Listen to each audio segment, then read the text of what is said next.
Okay, I would like to welcome everybody to the Regional School District 13 Board of Education meeting, July 8th.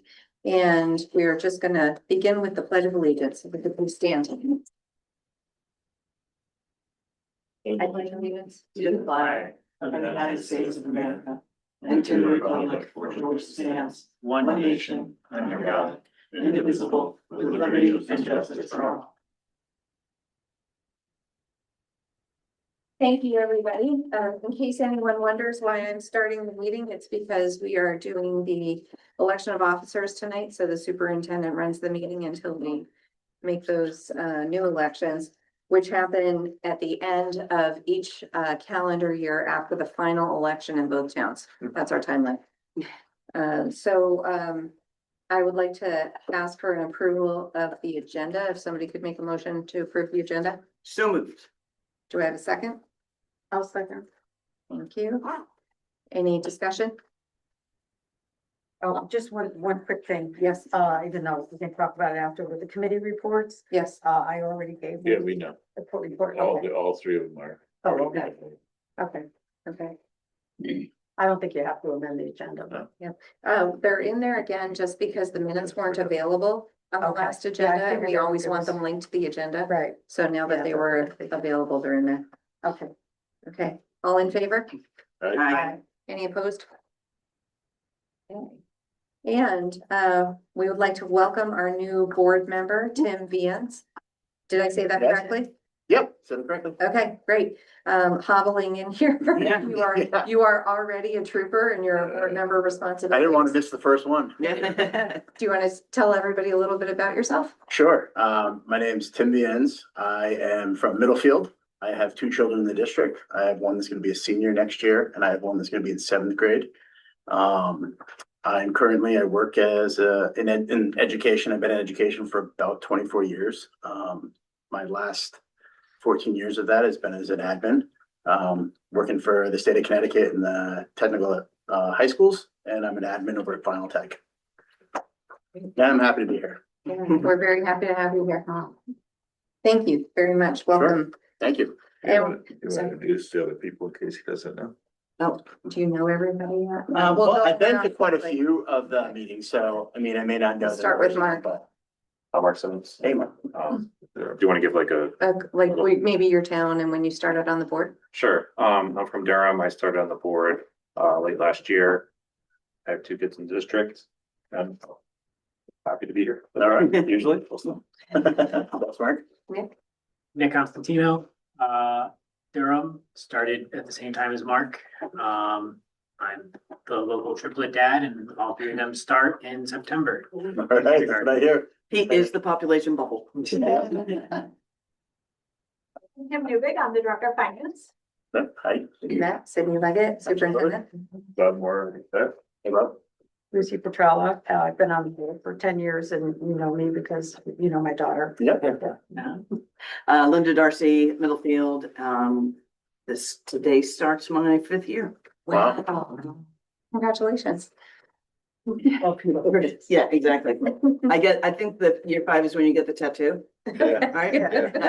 Looking forward to it. Or a brand, whatever you want to call it. Great, we're gonna move into number 4, election of officers. So at this time, I would like to see if anybody has a nomination for Board of Education Chair. I will nominate Bob Moore. Is there a second? I'll second that. Do we have any discussion? Okay, all in favor? Aye. Any opposed? Any abstained? Okay, congratulations. Congratulations. Mr. Chair. Very good on me. We now have to elect the vice chair. I'd like to have a nomination for vice chair. I'd like to nominate Linda Darcy, Dr. Darcy. Oh, thank you. Versus. We have a second. Second. All right, any other questions or comments?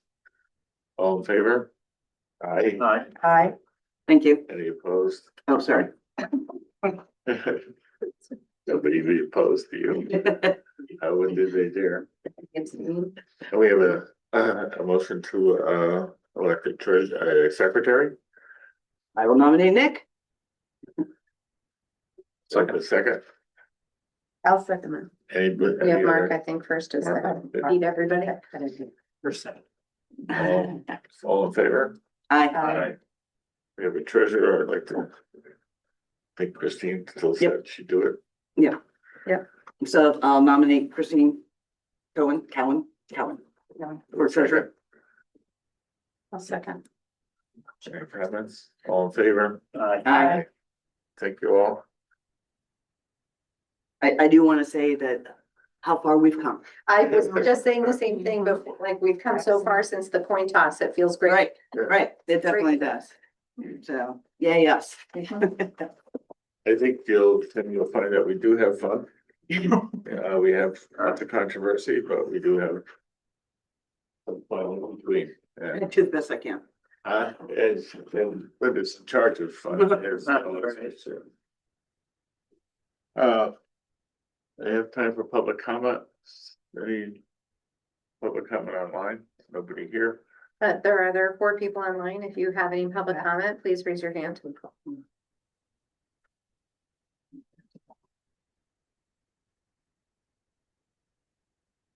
Nothing. No, all right. Next item is the approval of the minutes. The Board of Education minutes, from June 1st, June 8th. June 10th and June 17th. Are there any questions or comments on any of those minutes? They all looked pretty good to me. We have a fantastic minutes taker. Yay. I have a motion to approve all 4 minutes. So moved. A second. Second. Thank you. All in favor? Aye. Number 7, superintendent's report. Okay, I did try to keep my report to 1 page, which I try to do in July. It's the 1 month that I can give you all a little bit of a break. We went into 2 pages, but there was a few things that I wanted to make you aware of. We're really proud of some of our dual and concurrent enrollment courses. We are running into some snags with our University of Bridgeport courses. As you saw in my report, some of them are being just kind of kept to the university, based on their staffing and their, current positions and professors. They're keeping them in-house and not having schools do them. And then the other thing that we're running into is that UB will only approve courses if the teacher has a master's in that specific content area. So we have a lot of teachers with masters in education, or it might be a related master's, but it might not necessarily be a master's in accounting. So we can't do the accounting course. So we're working on those kind of things, but we did have a couple of courses, not too many, but we did have a couple of courses that will probably not be able to be offered. We will continue to work on that, whether it means working with UB, trying to see what the state is doing, because the state's very much in favor of the dual and concurrent enrollment. Maybe looking at more community college connections, or seeing if our teachers are interested in getting masters in those areas. We still have UConn courses. Yes, we do. We haven't had any cancellation from those so far with what we offer. It was the UB ones. I was just excited to tell you about the Rick Parmalee connection with MTA. I just think that's really exciting that he's connected with MTA, and they're doing a special education life safety program. And he and Samantha Winkler are working closely together, and they believe that once finished, this will be a really great model that can go statewide. So they're just really, I want to highlight the incredible work that they're doing now with that. Great. We did award the bid to QA&M for the ADA design, as you know, so we have a meeting next week. Just to reiterate, the focus of the ADA, the first focus will be the entryway at Strong Middle School. So we're going to be looking at the design there to make sure that it's completely ADA accessible. And at the same time, we are probably going to be, since we're going to be tearing things up, looking at creating a more safe and secure entryway in there together. We still need to talk about a retreat with Jack and Mary. I put that on my agenda a couple times and nobody's taken a bite, but we need to decide over the summer if you're still going to have some retreat time with them. And then I did contact the Middlefield first selectman to let him know that the way the law reads, the vacancy in Middlefield starts a clock ticking as of July 1st, and Middlefield has 30 days to either do an election or make an appointment for that vacant board seat. So we'll have until the end of July to hopefully get another Middlefield member. And then just the last thing in my report was the kind of accompanying memo about the building permit fee issue. I tried to do my best to make sure it can be a complicated issue. I tried to do my best to make sure that all the questions were answered, as factually as possible. And I think you've all read it. And to give you an update, we did go to court this morning about the issue, and the judge has directed us to court-appointed third-party mediation. So we will have mediation scheduled within hopefully the next 2 or 3 weeks. The mediation will be done by a judge. It's not a situation where you hire an outside third-party mediator. It will be a judge through Superior Court who does the mediation. And then if we do hope to reach a resolution in mediation, if we don't, at the same time, we schedule a hearing with the judge that we met with today, just in case we aren't able to come to a resolution. We did have some comments coming in about the legal fees that this is costing. So I did want to tell everybody that court directed mediation is free. So there is not the cost of paying another mediator, because I know people would probably be concerned about that as well. And if you have any questions about the memo that I wrote, please feel free to ask. That was excellent. Excellent. I remember July 9th was kind of a big Yeah. thing. Mhm. It sounds like that's, Unfortunately, we're missing that deadline. Yeah, there are two things that we were disappointed about. Nobody is upset about going to mediation. That's great, right? We're fine with that. And we hope to come to a good resolution through that system. The two things that we were disappointed about today was that we're missing the July 9th deadline to have guaranteed pricing. And, with hopefully expediency where the prices don't change too much, but we are missing the guarantee.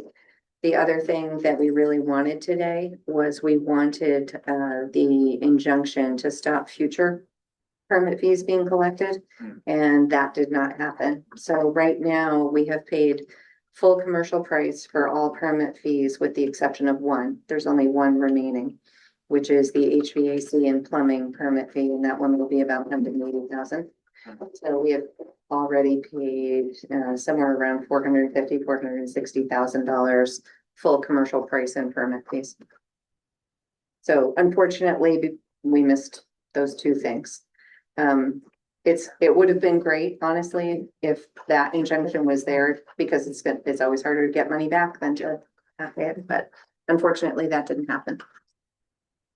And the building committee tonight, decided to try to, cut back on some of the other things. One was the outdoor education facility. The other is the canopy over the right side of the building.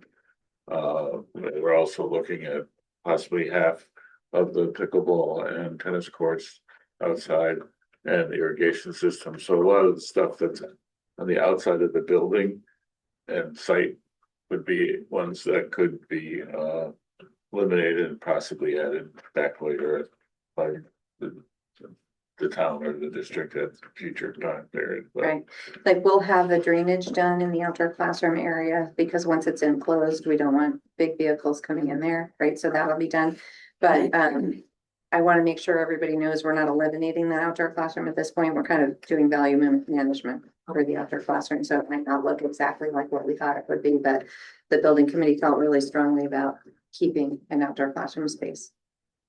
we still have money in our contingency, but we want to make sure that we add more to it, just so that, in case something comes up that unexpected, that we have some contingency value to control the network. Well, it's extremely concerning. I have to say that on our $76 million project, we currently have $284,000 in owner's contingency, which would otherwise be about 800,000. And in a project of this size, that's a pretty big difference.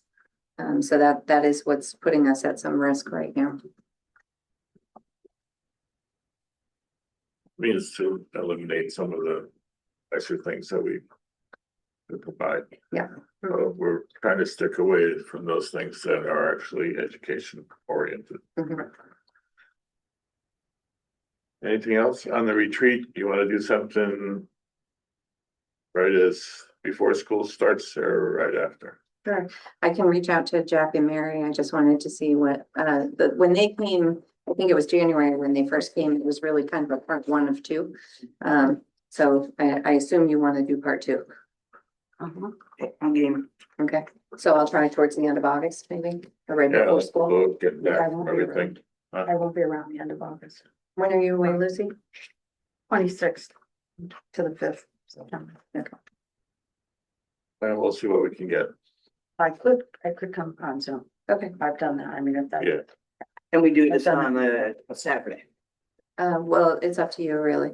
And just, as you know, We've that's usually my done busy Saturday. time, so, Mhm. the odds of me finding a day in late August are Yeah, almost infinitesimal. When they But I came can the always first visit. time, they came at night and did like 2 or 3 hours Mhm. here for part one. I mean, you could do that again, or you could do a Saturday morning. They'll do whatever you want, basically. Yep. You just tell me what you want and I'll arrange it. yeah, I just probably right now, July is out of the question, but if we can get something later Yeah. August. Simple. Just as a final thing with my report, this is our leadership retreat week and, we've been having a nice time together. It's really great to have an entire week with our full leadership team to do a lot of amazing work prepping for the school year ahead. So I know we're going to be talking a little bit about the strategic plan and the vision of a graduate coming up, but we are well on our way. It's a good team. Sydney, I just had one comment on your last point about the vacant seat in Middlefield. Yes. I hope they do fill it. Mhm. I think it's important to have a full board. And this doesn't require an answer because I think I already know it. We do have 2 seats that are regularly empty in our meetings. Yeah. If there's anything that we can do to force that. I've looked into it. I've talked to people in the town. I've also talked to Cape. And they said there's absolutely nothing that we can do about it legally. You know, I've written them letters. I actually wrote, right before the last budget meeting, I wrote both of them letters asking them to please try to attend. Mhm. And even answer, and then I had no response. And we could censure them. I mean, it doesn't Yes. have any, Yeah. other than us going like this, but, could do an official censure. Yeah, they're not voting anyway, but Yeah, it's hard, you know. This, I mean, that really affects Durham more than Middlefield. Mhm. Because, you know, we're down 2 votes. Mhm. right now, we're even. yeah, I think the Durham, the residents of Durham have to be more upset about it to try and do something about it. Because I think that the pressure from the committee, the town committee, who encouraged them to run. Yeah. Are, in my opinion, have the most leverage of anybody. And the responsibility. And the at some level to- responsibility. Absolutely. Yeah. So, okay. I can reach out to the town chairman, ask him. I can do that too. I'm finished, thank you. I have very little on the chairman's update. I think, we did talk about graduation. We had a nice graduation. We had, inside, we had, and I think the issue with the permit fees has taken quite a bit of our time And energy. and a lot of energy, and thank, Linda and Lucy and Christine for going and speaking at the meetings. It's unfortunate that it's gone this far. But it is. I think I just wanted to welcome Tim again. I think you'll find that the board has really gelled together over the last 6 months, 8 months. We've got a lot of input from Mark and Nick and Christine have really stepped up early on and get rolling here, taking leadership jobs and run the committees and worked on the committees. You'll be assigned, I know we talked yesterday, but you'd be willing to work on the Student Achievement and Policy Committee. We have some vacancies on those and that would be helpful. So. Yep. People, we'll get a note out to put you on those committees. Sure, perfect. Again, we try to meet every Wednesdays for most of our meetings, so you can probably just walk off, lots of For the Wednesdays. rest of your life, Uh, for the rest of your life. But it's so much better that way. It really is. Oh, yes, definitely. I Sometimes don't people are out wanna every have night, right? to It's great. wonder it. You know, it's Wednesdays. And when you go to plan something, you know, don't do it on Wednesday. Till the Mondays. Right, it does, right. You know, when budget season lasts 6 months, it's a little bit more difficult, but. Yeah, right. Well, Mark is working on a plan for this fall, so to increase our budget and get public support early on. And we don't know where that plan's going yet, but he and I and others will hopefully work on how do we make sure that people understand our budget is important and how to affect the kids. And how do we move the the negative parts of raising the budget to how do we make the budget look like what the town wants? And in terms of the children. If I had 3 kindergarten kids coming in, I would like to make sure that 12 years from now, that they had a great education between now and then, and they could meet all those requirements. I know my kids had a great education here. They had 3 of them. And I had 6 grandchildren going through the system and, I want to make sure that they all can succeed when they're done. So I think that's why I'm on the board and I hopefully we can figure out how to, if people look at the budget, we had a lot of input from people who are concerned about their particular aspects of it, athletics and music, and also on cutting teachers. There was a lot of support for don't eliminate English and math and other programs. So we have to get that feeling and agenda back into how we approach a budget.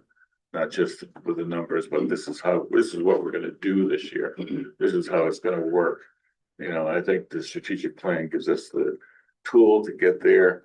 And I think, we can start making that marketing before next spring. So anyway, that was all I had to say. Kim?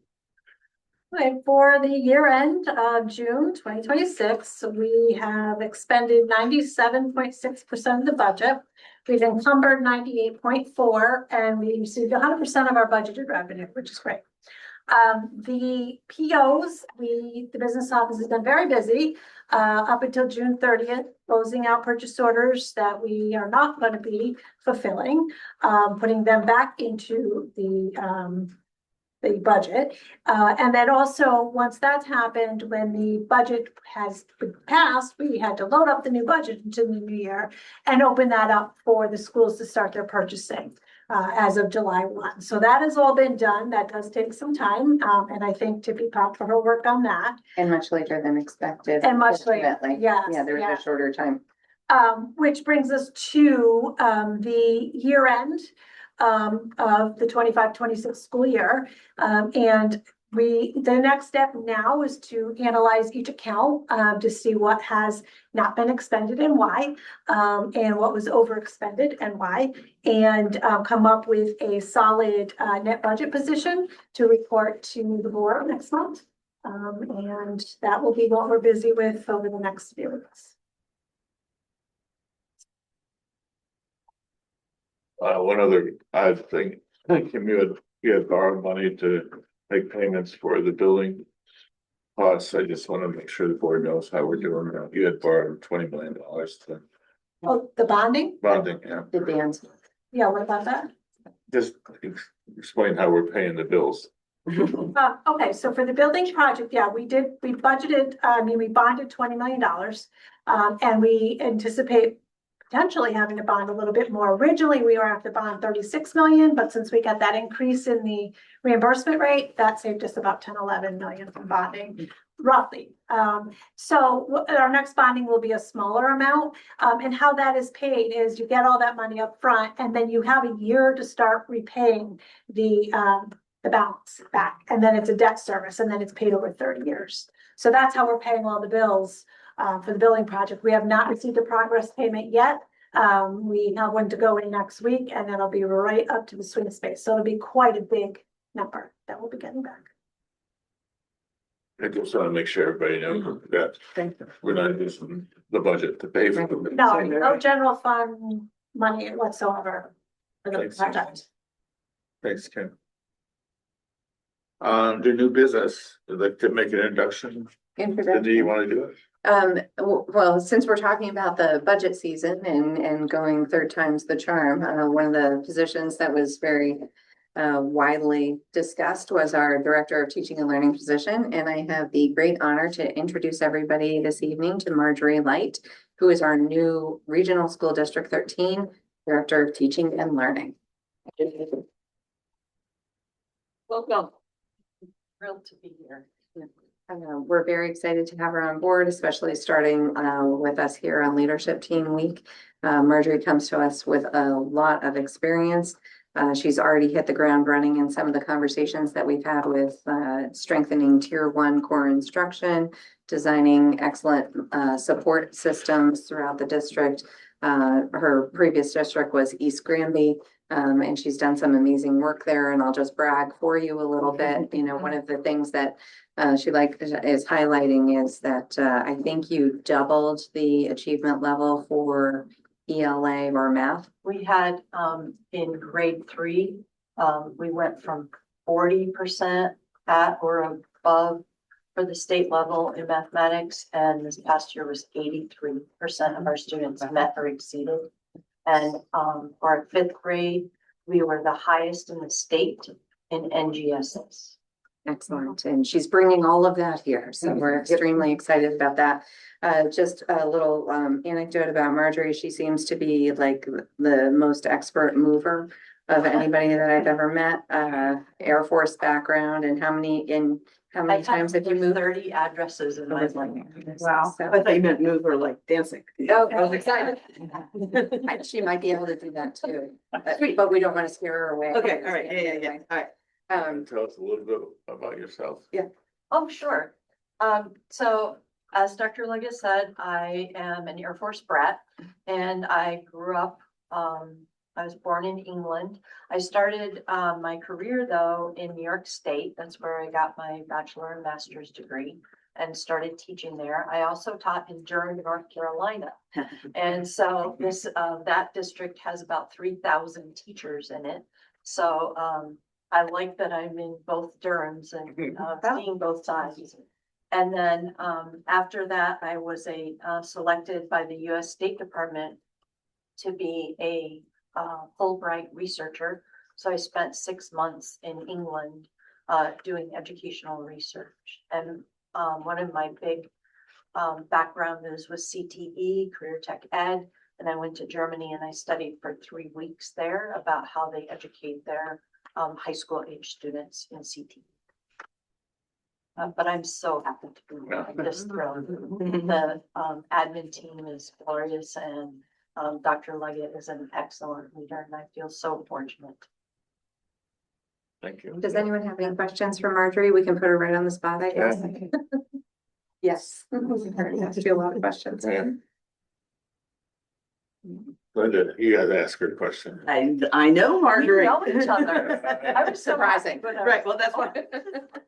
That's why I wasn't on the interview committee. There were too many people, so no, welcome. Yeah, I just, as I know everyone has said, like, I'm really looking forward to seeing a transformation in Tier 1. So, That's all we've been talking about for the last 2 days. yeah, awesome. It's important. Yep. And we also know that you have a good second in command there. Yes. Advisor. Oh, yeah. Oh, she's She'll brilliant. be, Yeah. She really Yeah. is. Oh my gosh. so, We've got a dynamic duo moving forward. It's a great way to start the year. yeah, We're very lucky. thank you and welcome. Thank you. The next, Todd, you wanna Give us the athletic report for 25-26. So if you just give me 1 second to share, I'll bring it up so everybody at home can see it. No, thanks.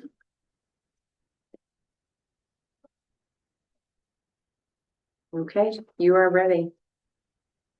So thank you very much for the opportunity just to kind of, share, our previous year and what our plans are moving forward. I also have with me our full-time staff athletic trainer, Ethan Benkowski.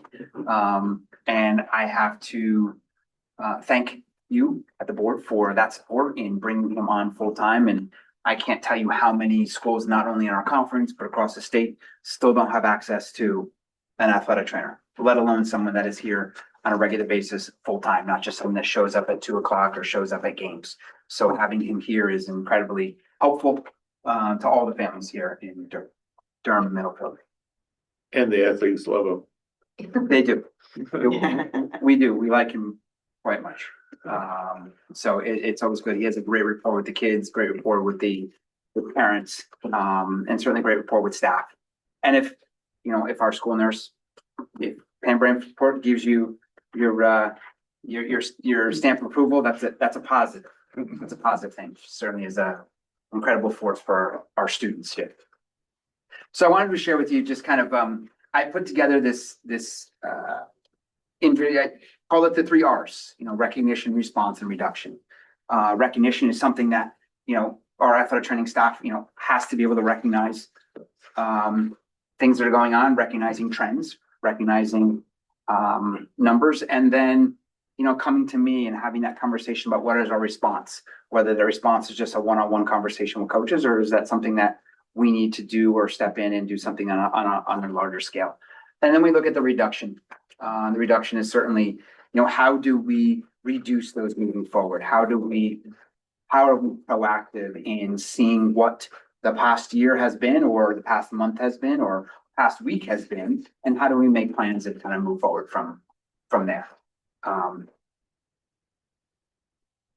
So the first couple of slides I start to, as you have more kind of data oriented. But I thought that the first thing that kind of mentioning is, Oh, sorry, are you, yeah, I didn't know if you need me to point the slide or not. well, whether it works or not is, Okay.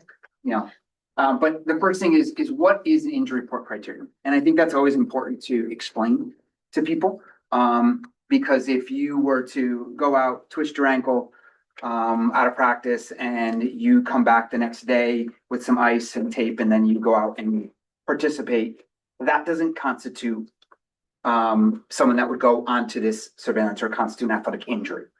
So someone that would be in here, as we see the total annual injuries of 60, those individuals were people that were out for approximately 4 days or more, or did not improve. And so therefore, more intervention had to take place. And that's what constitutes what an athletic injury report. How do we come up with that? That isn't something that we just arbitrarily create.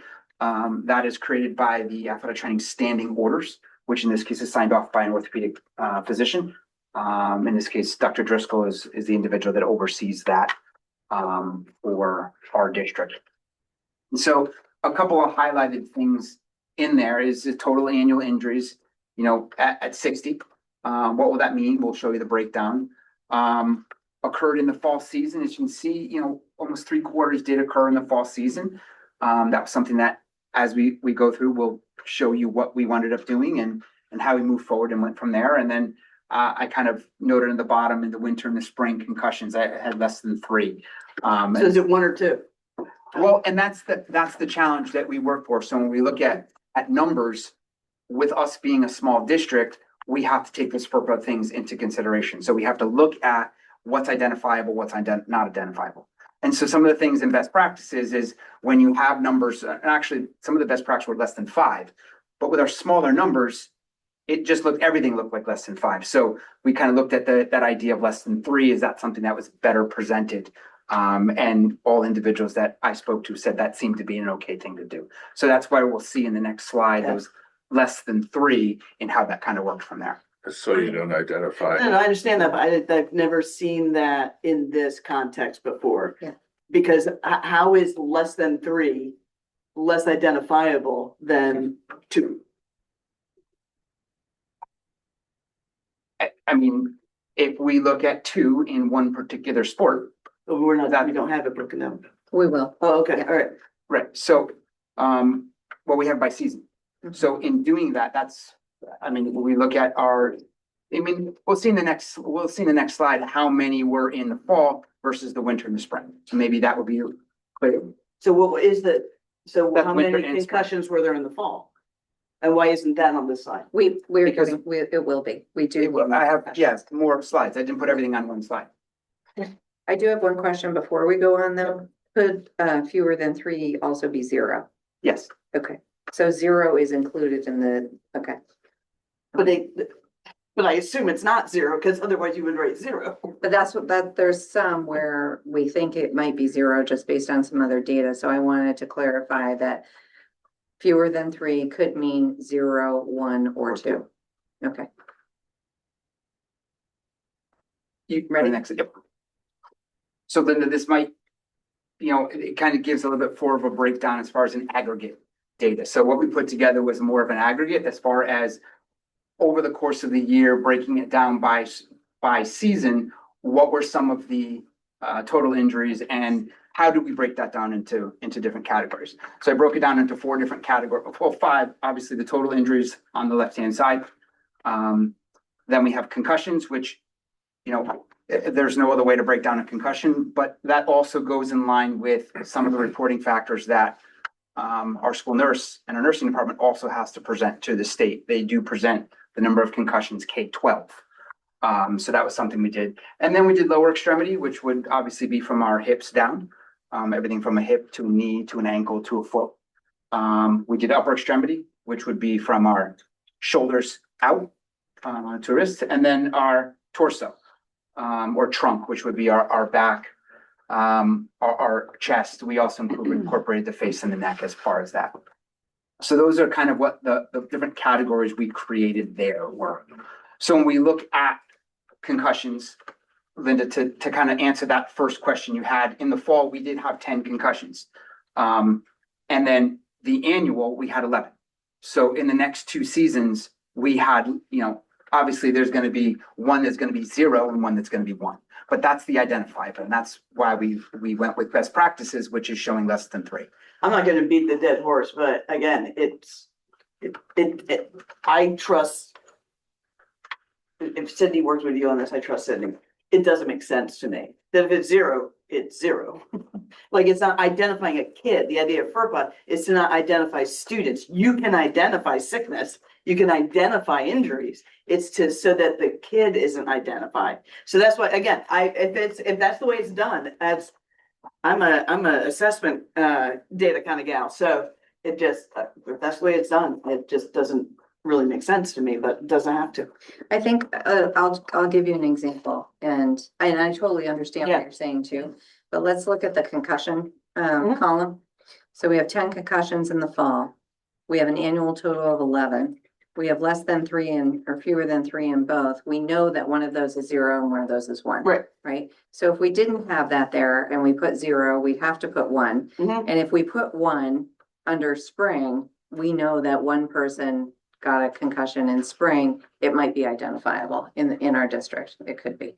And so any Well, parent that Maybe is not, part but of it could that. be. I know who it is, so. Yeah, there you go. And that's always the challenge in a Case in smaller point. district, is that you have the small numbers, have that. So when you put 1, it can be identifiable. In this presentation, 1 in the spring or in the winter is not identifiable. But 1, with anyone that has history of what that becomes identifiable, and that's the challenge. But like I said, it doesn't make sense to me, but it doesn't have to. So just keep rolling. Well, I think also the fall sports are generally more aggressive. Oh, yeah, no, Obviously, yeah. And And some of the next slides will kind of show that, yes. Mhm. Are you ready? Yep. Okay. So I also broke down for you the percentage. You know, it was asked, you know, what is the percentage of injuries that occur during games or events versus practices? Mhm. And so what I gave you in percentages is those injuries that occur during games and events. obviously, if we look at in the fall, 40% of all of our injuries occurred in games. Therefore, by the end, you would have 100% would have occurred. I'm sorry, you would have 60% that occur in practices. You know, and so I broke it down as far as 18% in the winter occurred in games and 66% occurred in games in the spring. But no concussions. But no concussions, correct, which is why I put NA. Oh, this is just for games. Yeah. Okay. So that means the one concussion occurred in a practice. And when you look at percentages, though, the challenge is that in the fall, you're looking at 42.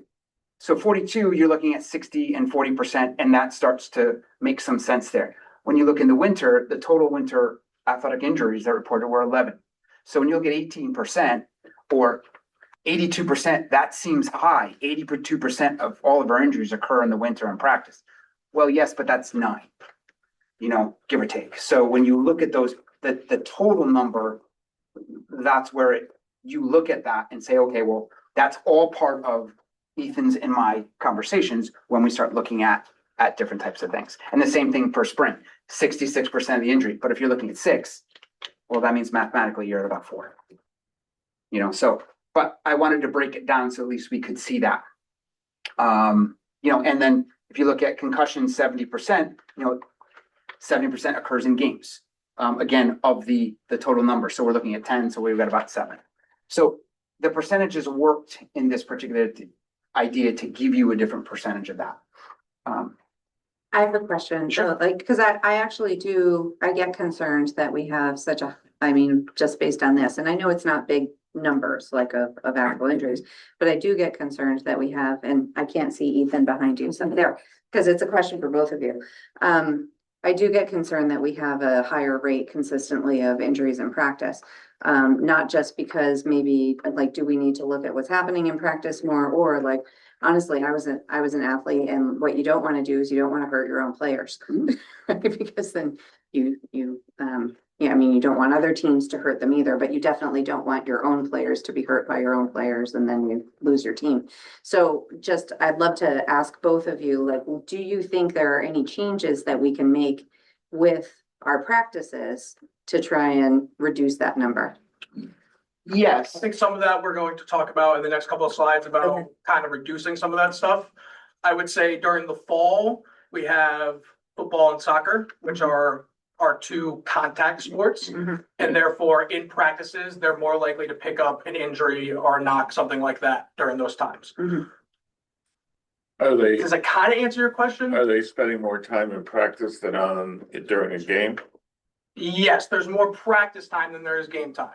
So if you think about football, there's 1 game a week. They might be on the field for 2 hours, or during practice, they might be on the field for 4 days a week, and that equals 8 hours, something like that. So the exposure time during practice is much more.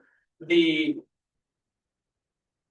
the right word for it? The danger is higher during a game because obviously you have 2 opposite sides and they're not thinking about protecting each other.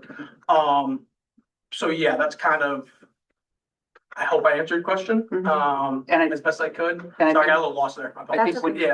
when you look at the winter, which is by far the longest season, you have approximately, the fall season is with the exception of football, because they go later and they start earlier. The fall season has a very short window, about 10 weeks. Whereas in the winter, you have almost a full, really it's more like 9 weeks when we talk about, depending on the success of the season. So if you have postseason, you're going to extend that season. If we have a year where we didn't have a lot of postseason, you might be in the fall more like a 9-week season. Whereas in the winter, you're consistently over a 13-week season just to get to the postseason. So you have a lot more practice time and days. And so that tends to also elongate where more practice is less games. It could also be the frequency. For example, volleyball is a fall sport, has 20-game season. Basketball is a winter sport, 20-game season. Tennis can't have a maximum of 16. I'll go baseball. Baseball is a 20-game season. But your course of time is greater and lesser. Fall, you're talking 9 weeks. In the spring, you're closer down to 8 weeks. So when you look at these time frames, it's not an equal apples to apples. Mhm. But it is something, there are some things that stand out, and that's why I wanted to share what were some of the things that we did to kind of do these things. Thank you. Do you track, now that you're mentioning the different times, do you track like injury per practice hour? That might let you more equally compare fall to winter to spring sports? Because you have such different sports, you have such different timing practices that might. So one of the things, and that's one of the things that we are looking to do is how else can we track, what else can we track with one of our new registration systems going in, injury surveillance systems? What other factors can we use to track? That's an interesting point that I hadn't thought of. That's actually a good, that's a That we can quality kind of point, yeah. do and see one other data figure. Here's the number about the length of hours in the week and start tracking it by sport. That's something we can So we can certainly. even do it for games too and see what the injury rate is during the game as well to kind of see, compare and contrast a practice versus a game. Right, because if you're practicing twice as many hours Yeah. as games, even though games are gonna be a little bit more prone to injury, That's, yeah, maybe it evens out. yeah. Say, oh, well, that's to be expected. And that's one of those things that's hard to quantify is how much more dangerous is the game compared to a practice. So I think that's one of the kind of the issues and things that we have kind of moving forward. But then over time, in 5 years, you could. Exactly, And exactly. then, And that's why we really like these conversations because over the last 2 years, it's allowed us to go back and look at like, okay, what's the data showing us? What happened in the fall this year? What happened in the fall last year? So I think it's really good. We'll really be able to see everything in about 5 years of, okay, where was it? Is there a trend or is it just kind of up and down like normal injuries go? So. We also track the injuries from our co-op programs Yes, for other Yes. students. yes. And those Um, are those included in this data? Or no? I believe, yes. I believe, yes, Okay. they are, yeah. What about the ones that are swimming and skating and So, that don't They, play here? they are included if there was an injury. If there was an injury, then not. So that's always the challenge. And that's what's great about having him here full time is that those traveling co-op participants are able to see our athletic trainer on a regular school day before they go out to practice. We just didn't have a lot of those participants, which decreased our number. Or ice hockey, we have both boys and girls, which would add to some of our more contact sports, but we only had last year 3 participants in total. So we just didn't happen to have any significant injuries in those particular sports. I added, a kind of a different way of kind of looking at just overall this total numbers as far as lower extremity, upper extremity concussions and trunk to give a different vantage point and viewpoint. That lower extremity, 50%, a little bit over 50% of our injuries are all lower extremities. So that was one other key factor that we looked at in kind of planning forward from there. Dr. Leggett, if you can go one more. And then I gave you kind of that overall injury trend of the fall, winter and spring, and you can kind of see, the gradual progression or sharp progression from fall to winter. I didn't put in there a data point from September 15th that we'll discuss, but which would have changed that slightly more. But it just shows you how does this work? Well, in the fall, like Ethan said, we do have predominantly our larger collision and contact sports in boys and girls soccer and in football. And so you would expect a higher injury number, not that I'm saying 42 is acceptable, but you would expect a higher injury rate. Whereas in the winter, you might expect something higher if you had larger numbers in boys and girls ice hockey. You know how many athletes are competing in a 42? How many of the total athletes? Yeah. Like 42. are you asking out of the 42 injuries, how many? No, okay. No. 42 is how many out of the total, what's the Out of all total fall number of athletes. athletes? Well, And 42 of them. Same one. No, because some of those injuries you'll be seeing are duplicate athletes. Oh, yeah. So they came to me for one thing, then come back a month later, it's a separate thing, I have to document it a different way. Yeah, so it doesn't necessarily mean that 40, I understand your question though, Linda, and we do have the overall number. I can get that, Yeah, but that 42 might not be unique. It might be a total Right, I mean, we Yeah. do the same thing With discipline. with discipline data, Right. so it is very easy actually to disaggregate that data and make it consumable. This, as you said, this is over the course of 1 year with different sports and everything. What kind of longitudinal data do you have? How long have you been collecting this data? That's a trend I would be interested in seeing Yeah. from one season to another. Yeah. So like, so what, how many years of data do you have? This would be two. This will be the last two. Because prior to, this is the second, year of having an athletic trainer here. That third year prior to that, we didn't have any athletic trainer. We only had spot fill-in coverage. That was that year that we didn't have that. Prior to that, Ethan was here for the year before that, but there was no staff action. It was more of a physical therapy subcontractor. Right, So there but, was no- but the coaches could have been reporting and And probably they should would have have been reporting, and you should have been aggregating the data, right?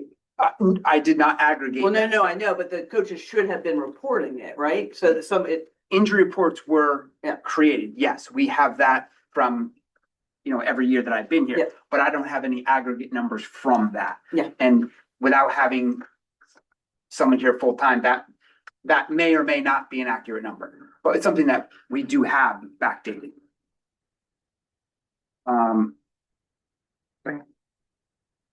So one of the things I did want to point out, and that's where that number 42 came in place, is when we look at, the idea of, recognition and then what's the response. One of the things that we recognized very early on, it was, on or about a month into the season. The season started on October or August 17th. About a month in, Ethan came to me, and we noticed a very large number of injuries, 27, which seemed abnormally high for that particular time. And if you look at it over the course of the fall season, it constituted in 1 month's time, it constituted over almost 65% of all the injuries.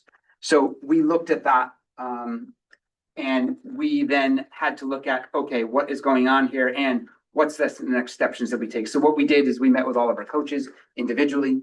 Ethan and I we looked at the injury trends, confirmed that with our school nurse, Pam, who does have to report those things as well from K-12.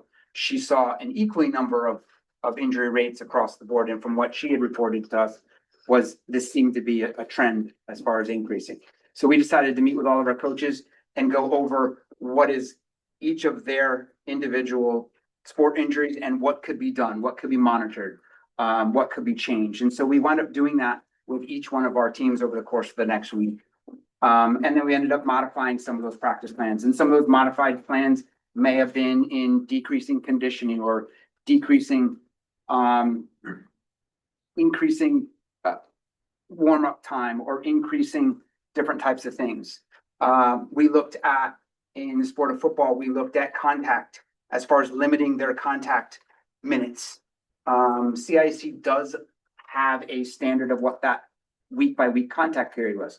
We were well below that, but we actually went below that and then progressed to no contact or no person-to-person contact, using pads and other types of things in order for ways to decrease our injuries. Looking at the course, we did have some success in that because we only had 15 injuries after that point in time.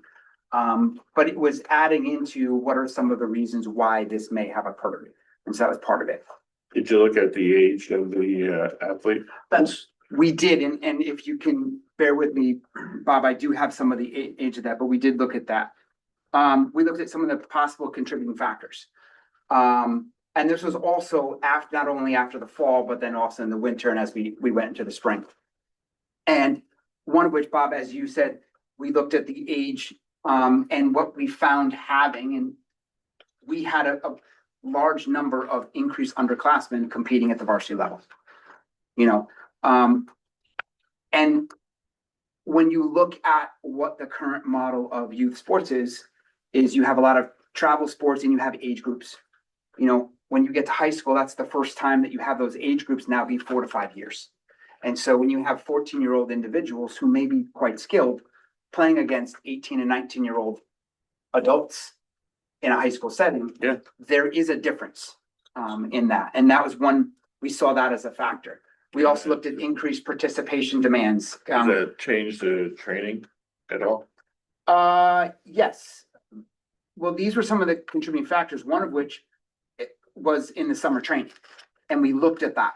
So when CIC opened up the summer to be actually where coaches were able now to practice with teams and their players, the thought process behind it is they had, a coach that was there that could supervise them.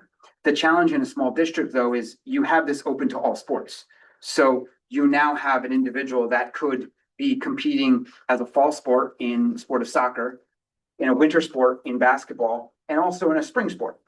And their coaches want them to all practice at the same time. Yes, and or opposite days, so you're trying to coordinate, so you wind up having, sport A practicing on Monday and Wednesday, and sport B Tuesday, Thursday.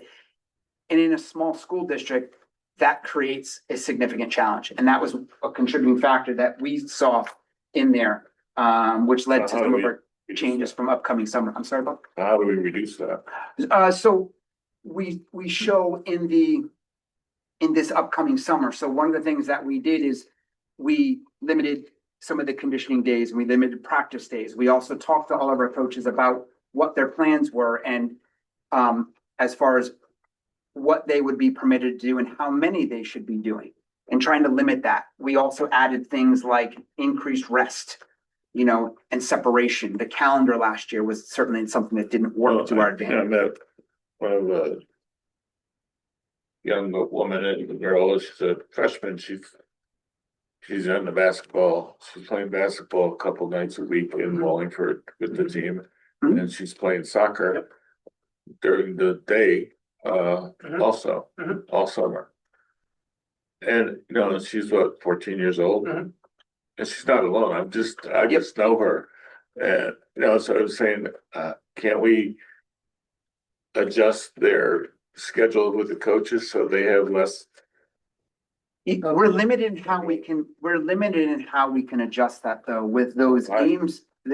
games being what's typically called the summer league game. Yeah. Those aren't run by us, they're run by outside leagues. They determine what days they are. And so.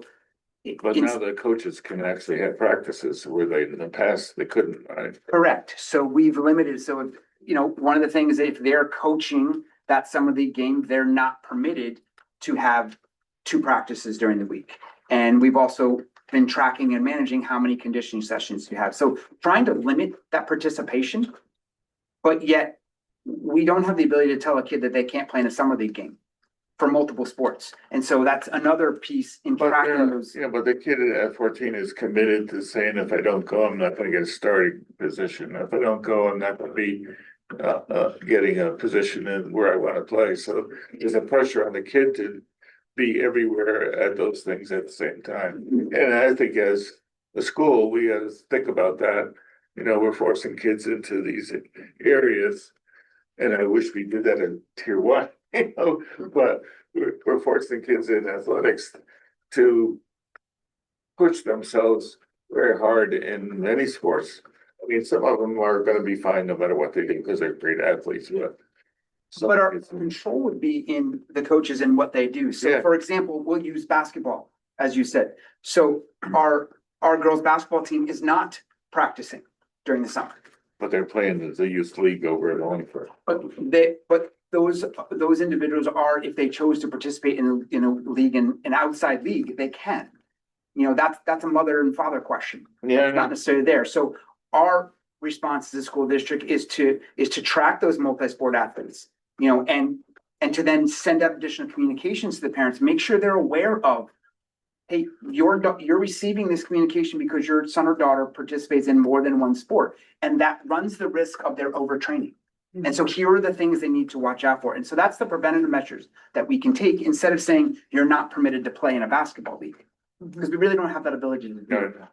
What, I have, again, I don't know the longer history, but I know it's changed where coaches can do the summer. It's not just captain's practice Last and 3 everything, years, right? really. So could we limit that summer practices for our coaches are only for fall sports? Could we as a district? Yes. But so the open season per se, we already limit that. How? So the first day that CIC permits summer practices Yeah. would be this year on or about June 15th. We didn't permit that until after July 1. We felt it was very strong that kids have that break after school. They need that break going into it. And then we permitted it from July 1 until the final day of August 8th, so about a 5-week period. So we've limited from 7 to 5, well, really 8 to 5 weeks. That was one standard that we chose to do. The other thing that we told the coaches is that there needs to be a mandatory week off from the last date that they practice in the summer Yeah. to the first date that they have to show up for practice. Right. So there needs to be a week off. There's a 2-week gap. Mhm. We either told them, hey, you can pick the first week or the second week. We don't particularly care, but there needs to be a longer week off. Coming into this year, the biggest thing that we ran into was the summer training coming in from last year. It's a new thing. Not a lot of people know what's going on. The CIAC basically put up their hands and said, go for it. Do whatever you want. Me and Todd, I think I've been pretty good about trying to reel that in a little bit. Mhm. I think last year we saw that what we did wasn't quite enough. And that this year we're trying to do a little bit more proactive of, hey, you can't practice between this hours, you can't practice beyond this date, you can't practice before this date, and really trying to hone it in and help them. At the end of the day, I can't tell a kid not to play 3 sports, Yeah. but I can at least communicate with the parent, communicate with the kid about, hey, there's some extra stuff that you should be doing on the side. So I think that's one of the things that we ran into is that summer stuff from last year, and even talking with the coaches, is they didn't see any benefit from it, and that's why they've kind of pulled even what they're doing. Back I on can tell you practices. football is pulling back what they're doing, basketball pulling back what they're doing, girls basketball is not even doing anything. So I think it's a little bit better this year, and I'm interested to see the fall and kind of where we go.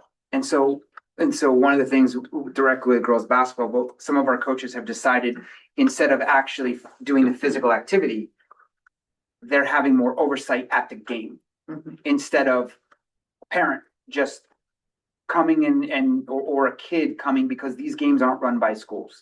They're not run by organization. They're run by outside organizations and they put together. And many schools are doing them. And so limiting and saying, well, only fall sports can do this, but your winter and spring sports are now behind what their other competitors may or may not be doing. So we've had conversation with coaches that we would rather see them do coaching and instructing as opposed to adding additional practices. And that was one of our ways of limiting, but yet still having some of the oversight in making sure that there's X number of players, making sure that it's not 5 people running all day and doing a variety of things. It's a challenge. Thank you. Is it mandatory? No, They're not mandatory. they're not You don't have to mandatory. worry about it. But people worry about not To get played. starting. That's, They worry that if they don't show up and do that, they're not Absolutely. gonna start or, Correct. And there's so pressure. encouraging parents, hey, we encourage you to go on vacation. We encourage you to do those types of things. We built in mandatory break times, but that's always something that's going to be there. If I don't show up, I'm not going to play. And no matter how many times. It's not something that's always there. That's a culture thing. Like there are teams that, no, it's cool. We're about the game. We're about the kid. So it is, so I'm not saying it's good or bad, but in general, when people say, oh, that's just the way it is, it's not. There are places where you can start by showing a commitment to the team that doesn't equal seat time or practice time. Because if they are like, you know what I mean? So I just want to say, currently, this is how we approach it, which is what it is. But to say that that's the only way to run a sports program isn't accurate. So I just want to put that out there, that is not necessarily a thing. There are No, playing districts where it's not. yeah, but I don't And think. sports, But I think sports in general, the idea and the emphasis in certain sports, because there's an emphasis in outside playing activity. The high school coach is having less and less direct effect on a student athlete for what they may do at the next level in collegiate sports. And so, Which means they should relax. but so that culture, Right? I mean, because then their coaching is not as consequential, which means the room is there to offer grace to kids who are taking 5 APs, who have a family tragedy and miss practices, but are in shape because they do the conditioning on their own when they can and have. They happen to have natural talent. That was not me. But then to say, because of this, because you missed the practice time, you can't play. That, especially in a place where you just acknowledged has very little, not very little, has less and less impact on post K-12. So it should be more fun. It should be about I joy. don't disagree with you on that. Yeah. But I also think that we have a staff in place that also mimics that. You know, we have done that in recent years. It isn't if you miss a practice, you're out for 3 games. We don't have that culture here. But didn't we just, No, I didn't. didn't we just say that kids are afraid of missing a game because think- of missing practice? I would disagree in that sense. I think kids in general have this idea where if they don't go to games, that they aren't going to play. I didn't mean here in this district, but in general, because they're not just playing with high school, they're playing in outside teams. They're playing in AAU programs that they're required to be there. Right. And they're required to play in that. And so even though we want to show high school as educationally based athletics, and it's more about the culture and less about the playing time, we do have a lot more kids that have playing time, but that feeling from a kid is still something that has to be worked on. Right. But we Even if our coaches are preaching all the right things. Yeah, we also have coaches that say if you're not here, you're not playing, so. We do. Or if you don't come in the summer, it's gonna affect your fall or winter. Yeah, I mean, it does happen. And no, I understand, acknowledge that it does happen in a variety of communities. Yeah. But I can't say that our coaches, you say, if you're not here, you're not doing A, B, and C. To some extent, yes. Okay. I mean, in all sports, you have to have it, but we're also. I'm sorry, in all sports you have to what? You have to show, as you said, Linda, you have to show a commitment in doing that. Yeah. But that also means some type of attendance. You know, if you're there once out of every 10, that's going to be very difficult to be playing an entire game. All I was saying is the coach has control over that. And it can set standards for the kids to play or not play. And Yes. depending on where they are in the season, you know, if you miss the last 2 games and you're in the finals, you're not gonna play. You're not gonna play in college either, so, you know. Right. But anyway, go ahead. Okay. Are you ready for the next one? Yep.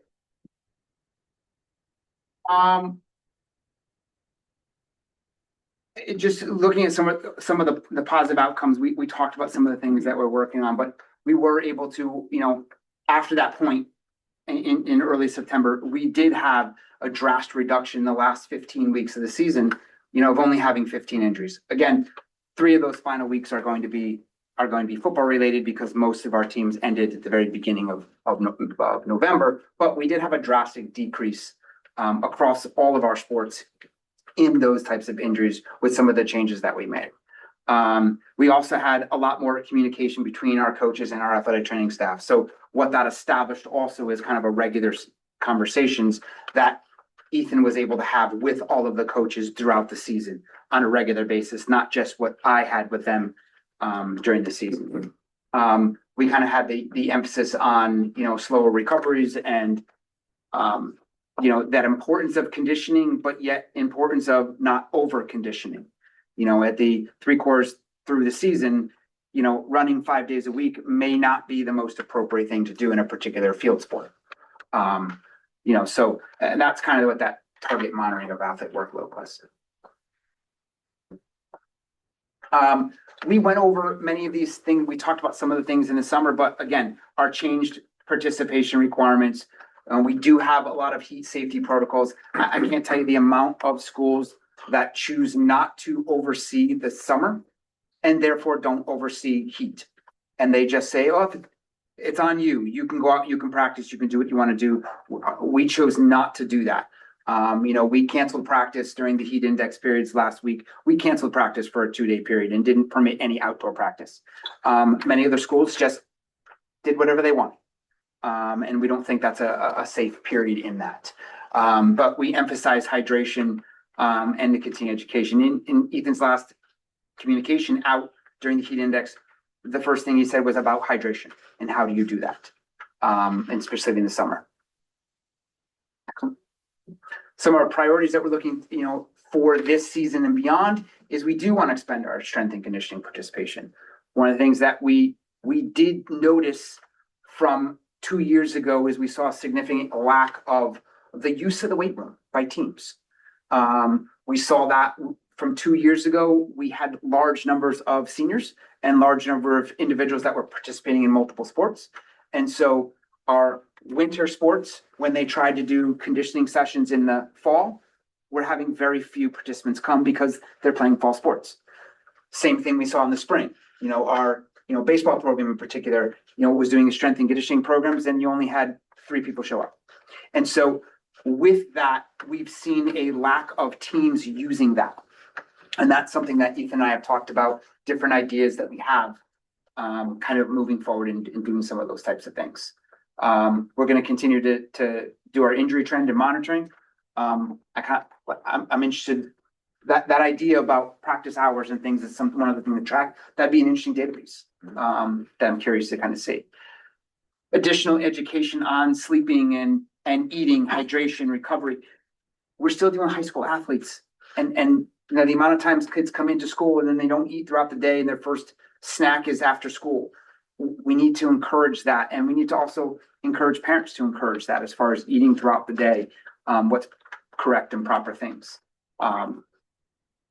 Excellent, thank you. And then some of the things as far as longer term, what are we promoting? What are we trying to do by bringing in some more education to our coaches? What are we trying to do with looking budgetary wise as far as strength and conditioning? As far as we spent so many hours the other day talking about tier 1, tier 2, tier 3 interventions, in athletics. So what did I do? I took that as far as, well, what are our athletic tier 1 interventions? What are athletic tier 2 and tier 3? And what Ethan provides to all of our student athletes are tier 1 interventions. Every student athlete should get the same kind of attention. But when we look at specifics, how do we bring the specifics trainings? We need to look at someone that is strength and conditioning certified. And so that's something we will be looking at budgetary wise. Hey, is there a way that we can bring someone in that's a specialist and working with specialty teams and specialty things? So that's something that we'll be looking for as far as long-term and Okay. expanding our strength and conditioning. Currently, Ethan, are all of our coaches required to do a certain amount of conditioning?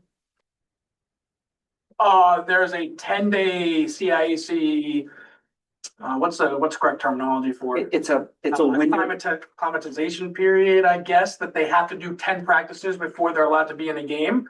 We don't go up to our coaches and say, you need to do conditioning for 30 minutes. We usually let them decide that. Now, if it's too much, I will go and have a conversation of, hey, we're in October 15th. We're getting towards the end of the season. I'm starting to see these injuries.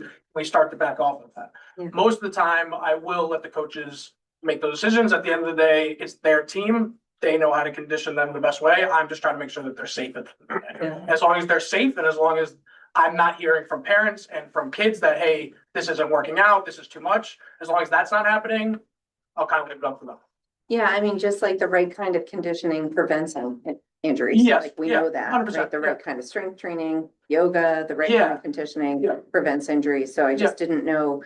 And maybe it's just like building the capacity of our coaches to understand how important that is and to make sure that they make time for it. I also think that it's important that we do it more during the summertime or when the kids are out of season, because trying to build strength during a season is not something that you want to do. That's how more injuries end up coming up. Mhm. So that's why I think we really tried to focus when we started this summer process about, hey, what can we really do to get them more stronger, faster, and conditioned for the kids that want to do it. Because that's the other thing we talked about. At the end of the day, if you don't want to do it, 100%, you're just here, that's all fine with us. But for those kids that want to get bigger, want to get stronger, want to get better at their sport, we want to give them more opportunities to do that. I think that's an element depending on the sport, right? Yep. But I do think that we might want to look at a requirement for conditioning because we do know that there's a direct correlation between conditioning and lower injuries. Like, So are you, just to make sure that I'm on the same page, are you asking us to require soccer to do 30 minutes of conditioning a day, 30 minutes a week? Are you looking for something like that? Or are you saying? I think what I'm saying is, we know, I'm gonna give you an example, right? My son wrecked his knee in soccer. Mhm. One fall, he damaged every part of your knee that you can damage, Fine. right? Yep. But we also know that you are more likely to prevent a knee injury in soccer if your hamstring strength is 100%. 75% of your quads, 100%. right? Yep. Are we doing that? Are we doing any kind of Yeah. strength training, those kind of things to say, hey, this is my hand to quad ratio. I'm Yep. doing a good thing for myself. Okay, I see. I'm probably not gonna get injured. And those are some of the things that Ethan and I have talked about and putting together, you know, mini guidelines for certain sports. You know, we do know that in female sports, the hamstring strength is so important Yeah. in preventing ACL injuries. That's well documented. Yeah. And that is something that we emphasize, that Ethan has conversations with all of our female sport coaches when it comes to that. It doesn't have to be weight training. You can do that in RDLs and different types of things. Mhm. But putting together those mini things about remembering coaches in this sport, we need to emphasize these muscle groups Yes. and those types of things. So many kind of things. And then the specialization comes with those student athletes that want the specialization, because we are dealing with education-based athletics. Right. There And are there's kids that like, just want to yeah, I think participate and that's the participate. distinction. Let's have a base foundational level of these are the things for your sport that we expect Yes. you to do because we don't want kids to be injured. Yeah. And then you can do the, hey, I want to be better, stronger, faster. Correct, Right. yes. And I think And that's we the have- distinction between. We have the sport, Yes, and we need to all build their the, capacity and then we need to require it. Right. like you're taking your assumption of risk. We do have sport assumption of risk that we also send out. Mhm. That hey, you play a contact sport, you play football, you should expect this, you expect this. But maybe something that we can add into that is, hey, this is what you should be doing on the side, or this is stuff that you should be doing to prepare for the season. That sounds like a great idea. And I think we might want to consider saying should be doing too, like this is part of our coaching program. You know, this is Yeah. something that we do in your sport. Yeah. And I'm not trying to put you on the spot. I think what we're trying to do is we're trying to find like what solutions we can have to move forward to prevent injuries Yeah. right? And have better athletes. And one of that is also working on middle school.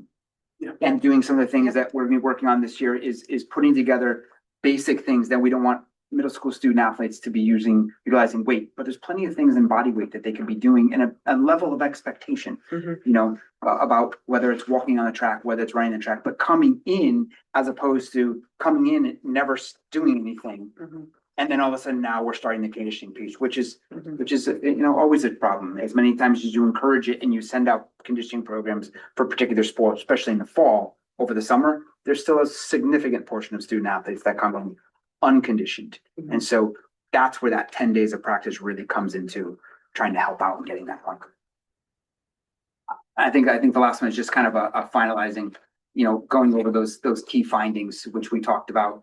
And we talked a lot about what our strategic actions have been in trying to do that. Did you break it down by sport too? Not in the presentation because of the numbers. It was very hard to not be identified. You know, Well, I mean, we can know more occurred in football than occurred in soccer. You're, so I mean, if you look at, And fewer in track and cross country. I mean, we have those numbers, but that was part of the aggregate data that we put I together. understand, I'm not trying to change the numbers, I'm just saying, I know that, what is there? Maybe 100 boys and girls in athletics any one time. There was last year, there was 261 student athletes. See, that's what we were trying to get at before, out of 260, 42 got hurt. Of some. There were 42 injuries of the 200 Yeah. 261 student athletes. athletes. Same kid got hurt 4 times. So it could be the same kid got hit 4 times, but so those are the kind of things is that a reasonable number? For I mean, when the you look amount at of athletes that we have, I don't know, I'm just saying, go look, that's kind of the number. There isn't what is a reasonable number? I don't know. The reasonable number to us was about the time frame. The reasonable number for us was in the first 4 weeks of the season. We saw what Ethan and I agreed as an unreasonable amount of injuries. Yeah. And what were the contributing factors, you know, for that? So that's kind of the things that we presented. By the end of the season, we saw 2/3 reduction over the course of the next 15. That to us was valuable. That was saying that what we were implementing had value and what we were implementing had effects. And it was good that you looked at the data and acted quickly on it. That's the important part and that's the importance, as Ethan said before, about us tracking the data, is it gives us when something red flag happens, it allows us to act. That's why I hope next year we see a 3-year I'd like to see the data Yeah. from the 3 Yep. years. Because maybe in the other 2 years of data you have, that same drop happened. Yeah. Just because that's what happens in fall sports. So correlation isn't causation. We don't know if what you did made a difference because we don't have any other data.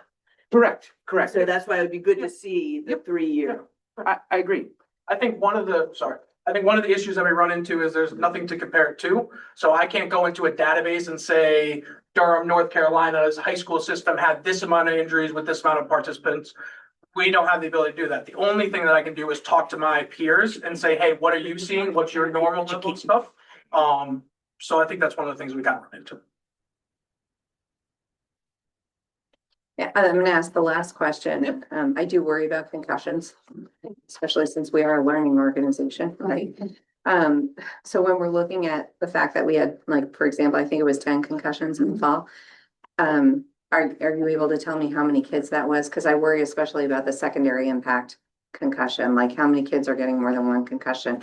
You want me to tell the number? Because I know what off the top of my head. Yeah, you can. There was 9. 9 were second. One of them was 9 kids. 9 kids. One of them was a repeat. Okay, so only one of those And was a we had, repeat. we Okay. had conversations about it. Mhm. Us and the coaches had conversations about it. Us, the parents and the coaches all had conversations about, hey, what are we doing about this? This is a short time frame. You have multiple concussions. This is something we need to look at. So- Yeah, because no concussion is good, but No. that second concussion Yeah. is dramatically worse. Oh, yeah, 100%. And it can be quite dangerous. So that's where that increased communication between the parents and the Yeah. coaches and Ethan, and having that conversation with doctors. Mhm. You know, at the end of the day, you know, with the clearance that they're gonna participate, but it's important to have that conversation with parents so that they know these are the risks that you're bringing, and is this worth it? You know, So the NIH does track the data. It's readily available online. North Carolina High School Athletic Association tracked and researched by National Center for Catastrophic Sport Injury Research. The NIH tracks it. It's there. It's 2.29 injuries per 1,000 athlete exposures. And of course, that's across all sports. But so the data is there, if that's what we wanted, which I don't know if it is, but all the data is there. If you want to compare to another football co-op, Connecticut small district, like, I don't know if we would find relevant data. Yeah. But you're not gonna find the data if you don't look.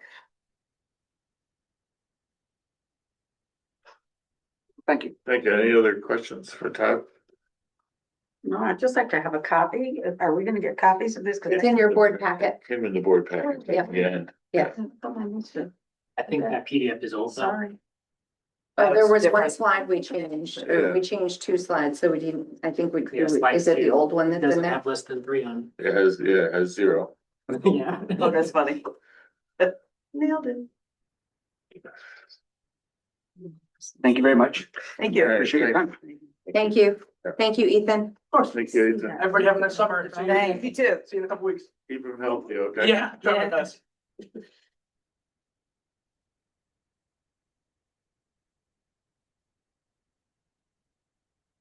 Next item, 50.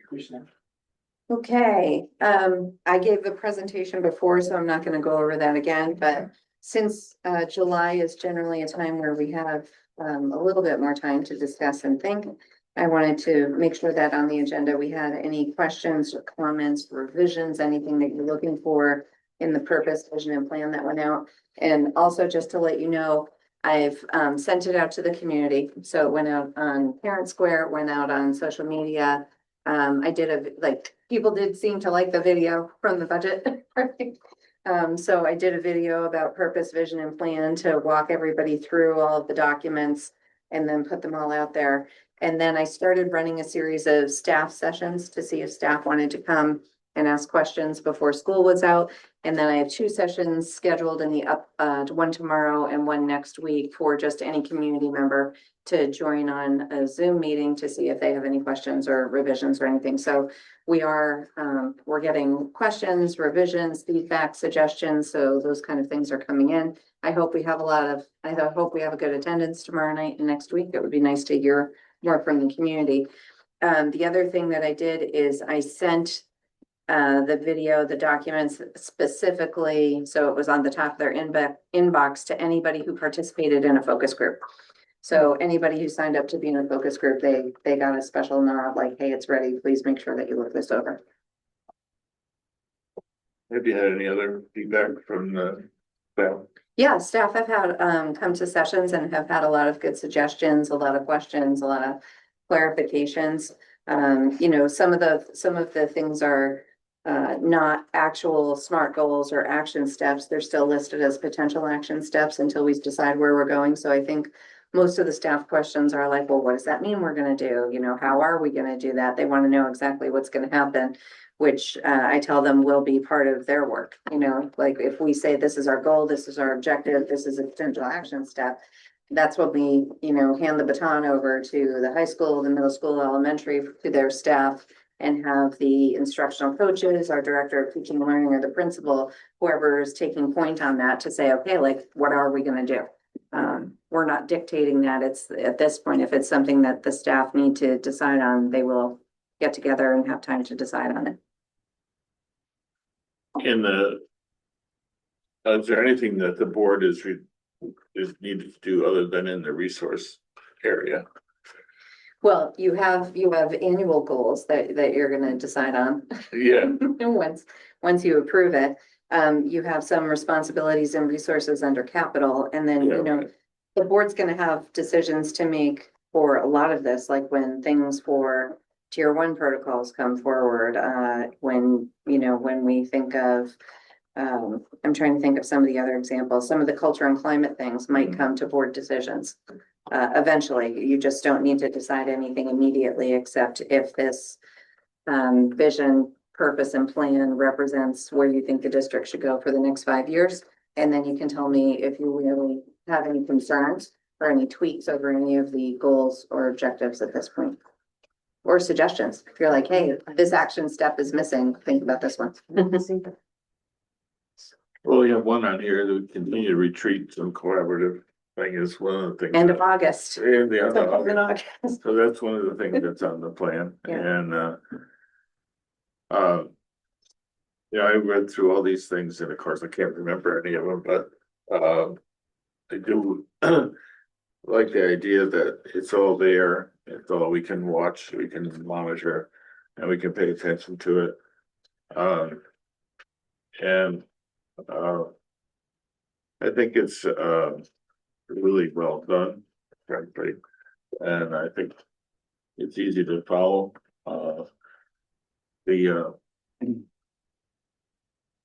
I like, you know, a lot of the stuff on student achievement, I think is important. That we, you know, we'll get back to what you've been talking about for tier one and stuff. Mhm.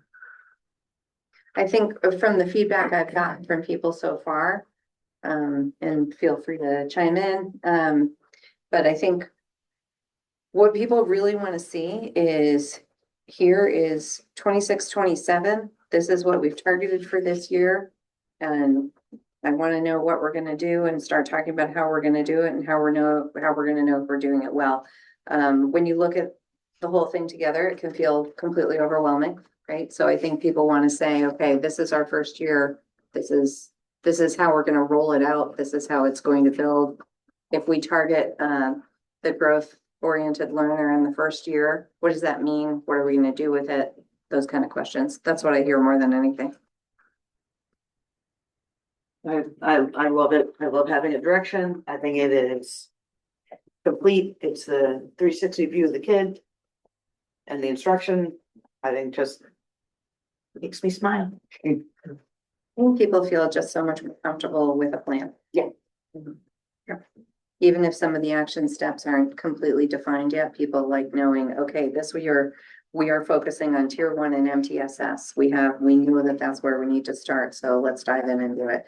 As opposed to, I think a lot of the feeling over the last few years has been, we're supposed to do everything all the time every year. Right. You know, and people are motivated, like people want to do well. They want to do good work, right?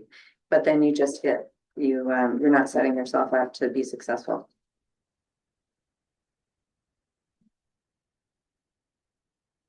I think some of the hardest things for the board in this is communication piece. Yeah. We struggle. I mean, I'm looking at this newsletter, you know, that's we put out, but it's not read. People read it. I do. Well, The district dispatch, you mean? yeah, I do believe that people read that. yeah. Yes, I do. I have to tell my children to look at it. Yeah, I'm not gonna say, 11,000 people in both towns read it, but I do Right. believe that people like getting something in the mail. They like getting the postcard. They like knowing it's in the library. People still like something in their hands to read. So don't give up on that. Well, maybe it's a different way. Maybe we go to the library at their, their meetings they have. Maybe we become a speaker at one of their libraries, things about something. I don't know. It's just seems like, you go through the budget process and nobody comes Mhm. until we look at all the. I know. But yeah, we go through the budget and nobody comes until we put. Something Something controversial. that they really think is important.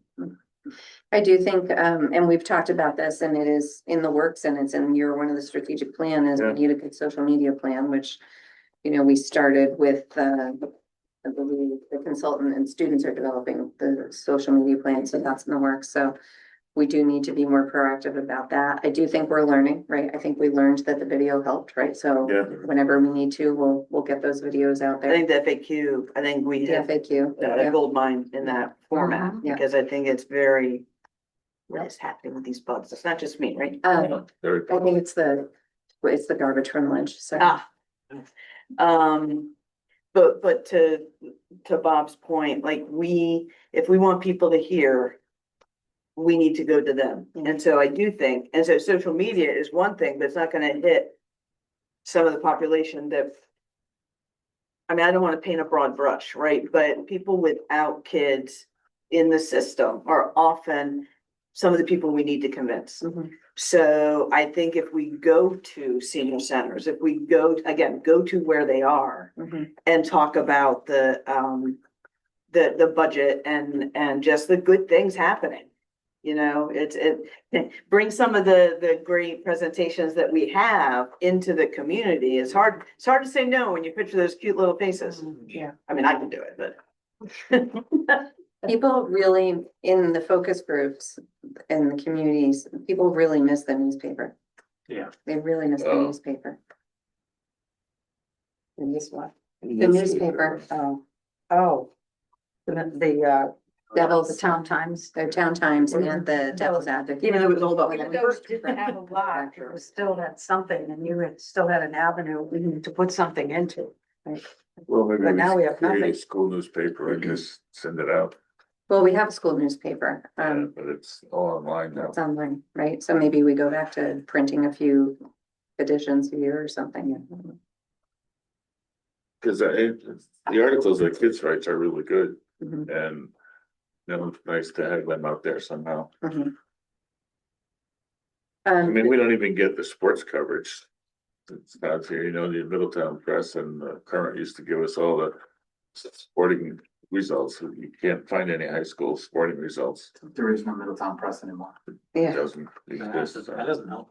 Yeah, and Bob told me last week that your Hartford Current subscription was how much a day? Oh, yeah, Oh, yeah, it's $13 a day. They're gonna just, I said, "Oh, stop."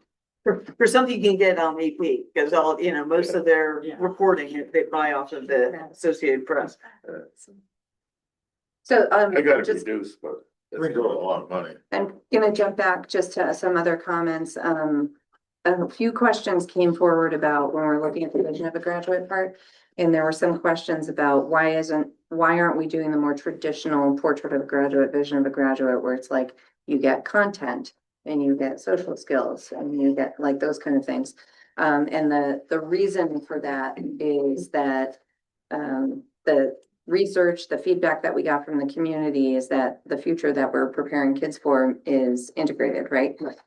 So yes, they still need to know content, that still has to build and all of those kind of things. But application, what you do with it, your skills, you know, all of those kind of things take such precedence that our 5 core competencies in the vision of a graduate reflect that, not the, Especially with how things are changing so fast and furious right now with AI, yes, they are. that having X be a goal Mhm. when tomorrow it may not exist anymore. Right. So I want them to think critically, regardless of the content, regardless of the context. I want them to have the ability to think critically. And most of the 2 that had the highest feedback, I probably already told you this. One is the growth oriented learner, like that idea of grit. I can do hard things, productive struggle. That just, and from every constituency that came forward is that we need to get back to that. And the other one was a lot of what you're talking about is that navigation. I need to, one of the best skills I can have in the future is I need to know how to navigate something quickly. Yeah. And that means, you know, a lot of our instruction is gonna have to, you know, model that. We'll have to, one of the ways you can do this, and I'll just give this as an example, is that if you're designing instructing, you build in speed bumps, you build in detours, you build in roadblocks, right? So I had a great friend who was a science teacher, beloved unit on forensic science that all the students really loved. And then they would get set up and then they would get to the crime scene. It would be completely different for what they prepped for. You know, something like that, you learn to navigate, you learn what do you need, where are resources, how do I change things? So those are the kind of things that we're gonna have to build into our regular instruction. Math teachers did that to me all the time. Did they? Felt like it, I don't know. 2 plus 2 just. An electrical engineering course that all the non-electrical engineers were in one group. And they gave us the same test as electrical engineers Mhm. who were in electrical engineering school. But we had the same test, but there were two chapters ahead of us. So we were testing on stuff that we had not even seen. Mhm. And of course, all the non-electrical engineers got very low grades because they were just guessing. I think that the community and the district should be really proud of this draft going forward. You know, this is hundreds, almost, you know, probably well over thousands of people gave input into this. And so like the community as a whole should be really proud of moving forward with this and having like something that everybody can look at and understand and the goals to achieve. And like you said, I think in addition to the document itself and everything about it being impressive is the way it was created, Yeah. right? The process is not just Sydney said, but that there's so many people involved. I will, so somebody asked like, what did I put in here? Like just me? There is one thing in here that was just me. Oh, can we guess? Yeah. Can we do it? Well, not I right don't know now, if you'll but be I able will. to guess. I'm gonna now now everyone's gonna read it. So Marjorie, have you read this? Have you Not fully, memorized? no. No, I haven't seen it But I yet. will, one of my things that I requested was a yearbook from every school. Yeah. So that at nighttime I can study the children's faces and their names. So that when school starts, I can say hello to them with their names when I see them. That's nice. That would for be you. great. Little kids will love that. Yeah. Took me forever to learn the kid sitting in front of me. It's like horrible. So it's not like your feedback closes. I mean, if you had anything glaring, any revisions, anything you really want me to look at, just let me know. You don't have to let me know now, but you know, there's more community Zoom sessions. Hopefully we could do an approval in August. Yeah, the only thing I didn't see in here was outdoor education, but I think it's in the later years, maybe. It's in the later years, yeah. Yeah.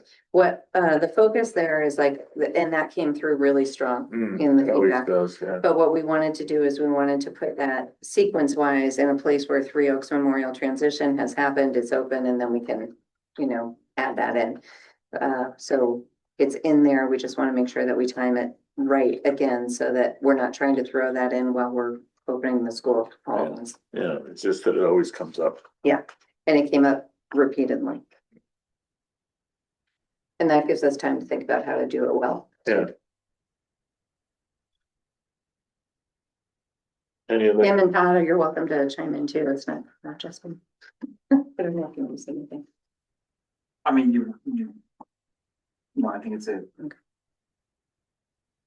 there's nothing in here about reducing injuries in the sport. But there will be. Yeah, that is.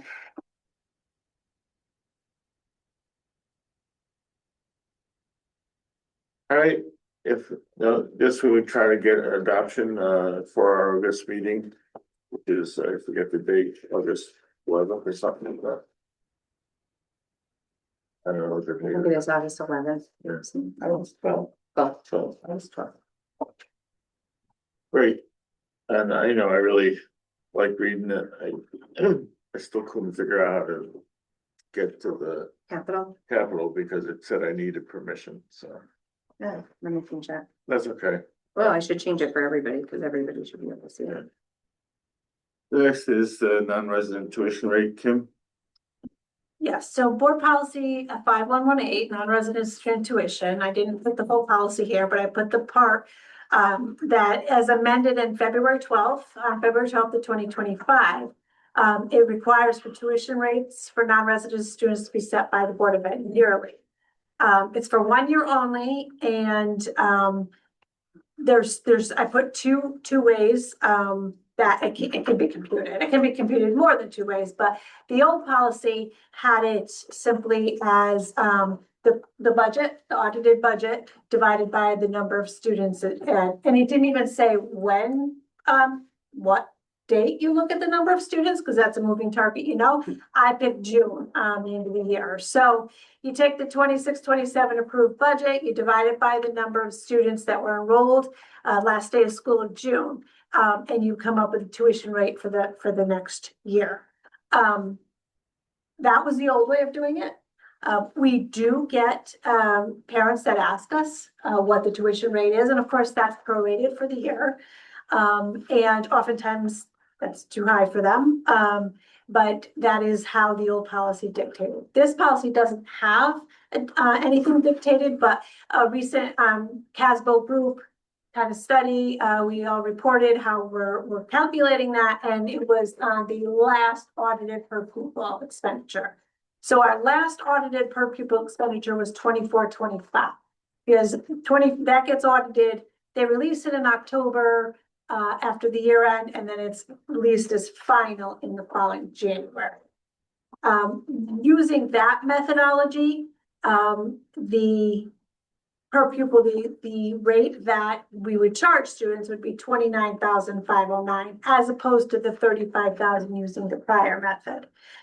If we use the estimated per pupil, which again is a science, it's not an exact science, it's best educated guess at the time, divided by, and per pupil is the net current expenditures of the district divided by average daily membership. That's not total number of students enrolled. There's the formula. There's a couple different things that you get credit if you have a pre-K, you get credit if you go more than 180 days.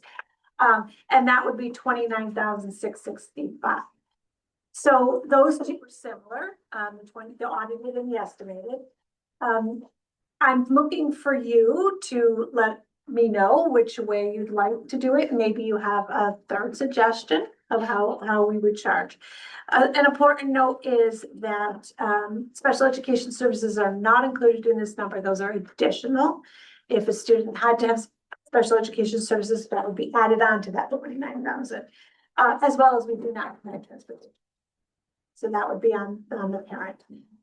It's for 1 school year or less, and it would be only if the district could support another student. So we wouldn't have to hire another teacher because our class size is going over. We wouldn't have to get another bus because they don't have transportation. So we wouldn't have to purchase anything more to accept that student. So that would be, it's, based on what grade they're in and what time of the year they're coming in, what's the class sizes.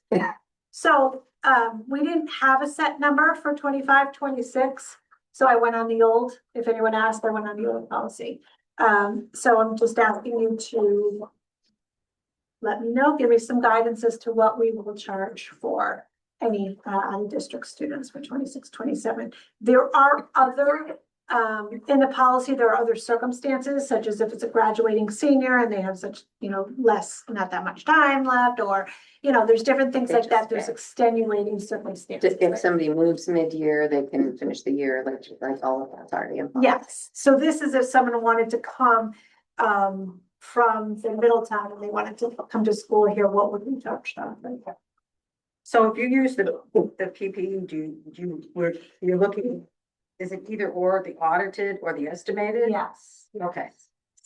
And then if this The is special ed audited is a student, definite number, the estimate, and but the downfall of using the audited, it's last year's number. right, So things change, so that might not be the accurate amount. 2 years ago, right? 2 years ago, because it's audited, yeah. and if you have a special needs student, then there's different fees that may be added. Exactly. Yeah, okay. Using the estimated per pupil, I mean, I could even use the 26, 27 estimated per pupil. I didn't put that here. I used 25, 26, but 25, 26, I have a better ability to Yep. kind of good judge what that's gonna be because we just finished it, right? 26, 27 is just my best guess. And this is if a student, like another, school district might pay this to send a student here. Oh, sure. Then, so it's the same number Private, regardless. yeah. How many non-resident students typically get? We don't have any. We have no tuition paying. Have we ever? We've had inquiries, but we've never had, usually the sticker shot. They usually stop after they see the flare. We've had students that leave, that parents have left and they finish out the year with their grandparents or something, and Right. so we have some of those that. They were gonna not miss graduation or they stay for the rest of the year. But they're not charged That's anymore. typically like if they get a waiver, right? So, Yeah. And we've, in the past, well, not that we've used the budget divided by enrollment. Has that been our standard in the past? That was in the policy, yes, that was policy up until it was amended. That's a lot. Yeah, but I think, when we say this. Our number for pupil costs, it eliminates some issues like some of the debt servicing, capital and stuff like that. Correct, yeah, those things are So back that's there. why it goes down to the 29. Right. So it's more accurate student cost than it is So I would budget. suggest using the Estimated. per pupil number that we should, show everybody what we're paying per pupil. Could we set that as a standard, like next year, Absolutely, would that make sense? Then we don't have to have the same conversation. yeah, absolutely, if that's, and I don't know if you want to put that into the policy or just leave it open and then that's just our administrative process. We can vote on it tonight and then move it back into the policy. I don't I'm think we need gonna, to. I'm gonna recommend not putting it into the policy just because there's moving pieces at the state level with federal tax credits, coming in, those kind of things. So I don't think that we want to. And this is a shipment Block policy, ourselves in. and I think they specifically did not put Mhm. college charge, they just said it's computed by the board, really.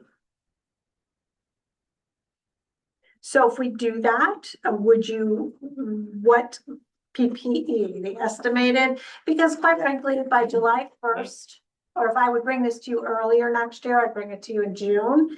I have a pretty good idea what the per pupil is gonna be, for that.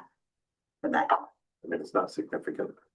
Exactly. It's 100 Right, something. and it's a good number to, I don't think that's gonna be the difference between someone enrolling or not. Sorry, I didn't hear you. I'm saying it's so close Yeah. between the audited and estimated. I don't think it Right. really matters. Either way. But estimate is probably. Is good. and I mean, we could do estimated until we have an audited number and then use the audited number too. Like what, that could follow that process too. Maybe we take a look at it in the first year and see if it did change much. And I don't think it's gonna be very much. No, like Mark says, $100 or something. If you're gonna spend 29,000, 29.5 or 29.6, it's not gonna be your deciding factor, yeah.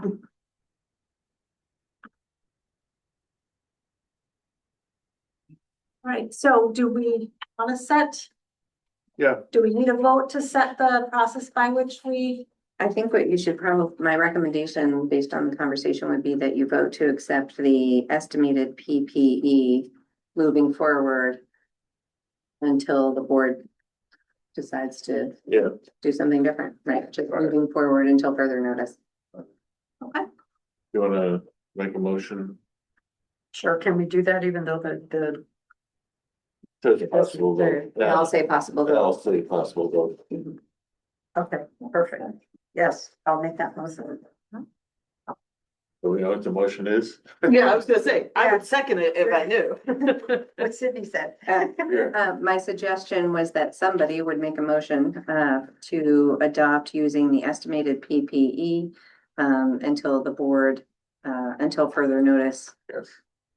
Okay, so that we use the estimated PPE until Second. Any other comments? All in favor? I, When we discussed this at the policy, sometimes we've looked at like old line who has a reduced rate for the encourage people to go home. And staff. Because it's just, it's honestly, if you have small class sizes, it's gravy. And so, Yeah. Right. like it's Yeah, a revenue stream. that's what they were doing. All right, next item is the superintendent's contract. We have down here possible executive session if we need it, but we had already had an executive session to discuss performance. You set Linda and I up to do the final evaluation, and Linda and I separately did an evaluation, which basically came out the same. We recommended a few things for Sydney to do in the future, mostly is to get to know, have more contact with teachers and the public, which are, I think, things that we have brought up before. Just so everybody gets to get a piece of her rather than just us and the administrators, and should realize how important she is to the school system. And we recommended a 3% increase in salary and a extension of a 1 year in the contract. And we need to vote on that. If somebody wants to make a motion, we can have a discussion. I move that we do what you just said. 3% increase in a year extension. Yes, that's the one. And I have a second. I'll second. Is there any further discussion? Again, we had most of this discussion previously. So, all in favor? Aye. Thank you. Thank you for your confidence in me. I appreciate it. I like it here. We like you here. I have the contract. I can stop in tomorrow. Okay. We just fill in a few blanks, I think. You want the red line version? Is it for my wardrobe allowance? That's, yes, that in there. It's not. Don't even joke. There is none. Yeah, it's true. Somebody else It's think it's the red line. Red line, that's a seal. It's the, It's something I can see. you know who it was? Not comfortable at all. And then just so that everybody knows the salary and all stuff is public information, so. but- Anything different? Next item is the vote to award Regional School District 13 state project number 213005 RNV/EA ITB RSD 13 MP H3-003.07 small r roofing. And I'll have you know, Getting that- complicated. those letters make sense. That was a carefully designed There's a system. Yeah, there's a system, so I know what every one of those letters stands for. I just want to know what miles per hour. Memorial Phase The roof is 3. very fast. Yeah, right? It's Memorial Phase 3. Oh, nice. Look at you. Okay, so this has already been vetted by the building committee and approved to be recommended to the board to approve. We received 4 bids, opened them on June 29th. One bid came in a form that was unreadable. We have them sent to 2 email addresses. Neither one of us could open them. So that person was actually on the call and they said, don't worry, we weren't the low bidder anyways. So we were then down to 3. And the low bidder was Gold Seal Roofing LLC out of Middletown. And they've done roofs for us in the past. They did the ones that are on Memorial now. And they are a great vendor to work with. So we're very happy. It was about 126,000 over what we had carried in the budget. But that's it. It is what it is. We got a 30-year Garland roof and we couldn't be happier with this. So I have a motion. If someone would like to make it, I'm gonna see if anyone would like to. And you're gonna have to read my hieroglyphics here. I'm sorry, I added to it.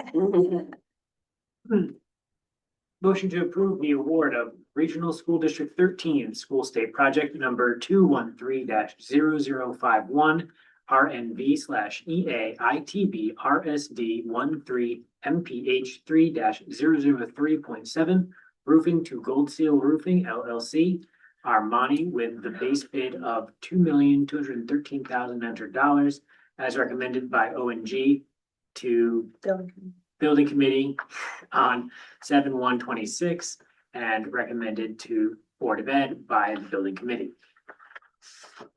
We have a second. Yes. Any other comments? All in favor, please say aye. Aye. Thank you, Kim. And that's the last of our construction bids. Yes. Now we're just paying them. Yeah. The next is policy review. There are some things that were on the policy committee that we didn't bring forward. One was field trips, because we needed additional language on some of that. It's going revisions, going to leadership team and going back to policy. Yeah, love to hear, but the 3 that are there are new requirements from Shipman on just non-discrimination, and they basically add sexual assault or human trafficking to all 3 of those. I think that's the only change. That's the only substantive change. Yeah. Mhm. So that would be the first read. We don't have to do anything except to have a discussion if we move forward with those. Everybody okay with moving forward? And these are required by law, so that there's actually not that much to discuss with these. Yeah. And the second read and possible vote on policies is FMLA 4151, which is a new change. Again, legal updates for that. Yeah, it's all a legal change. It's all new language too, right? Not all new. Well, Well, this all represents national, right? Because it's removing protected. I'm back on the discrimination community. Oh, okay, okay. Sorry. Yep.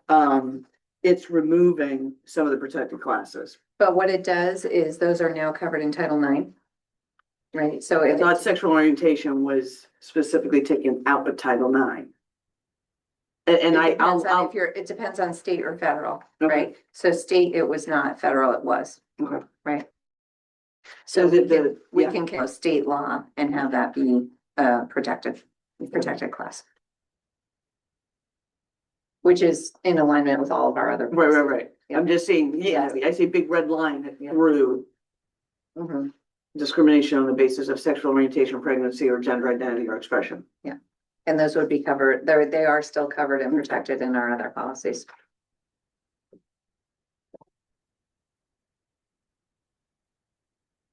So we have a motion to adopt FMLA 4151. So moved. And a second. I'll second. Any other comments on that one? If not, all in favor? Aye. The next one is, religion and religious accommodations. And the policy moved this forward well, I know there was a question about, do we continue listing, do we say all protected classes? I rewatched the video when we talked about that one and I wasn't sure what you wanted to do. It sounded like you were okay with it and that it was a more inclusive list than expected, than most things are, but I don't know if you want me to continue. I can just go back and say all protected classes. If you want. I think, and again, if it lists and then says, including but not limited to, right? Yes. Then it's fine. I think Okay. I think that's what it does. Yeah, under clothing, it says includes but not limited to. Oh, are we waiting for a second? I'll second it. Are we waiting for a motion? I'll motion it. Okay, motion it. I move that we accept the religious accommodations. We have a second? Anybody? Second. Sorry. Any other comments? All in favor? I The next one, the next two are live animals in school, Form 1 and live animals in school Form 2. They're both regulations. The first one is for therapy dogs or animals.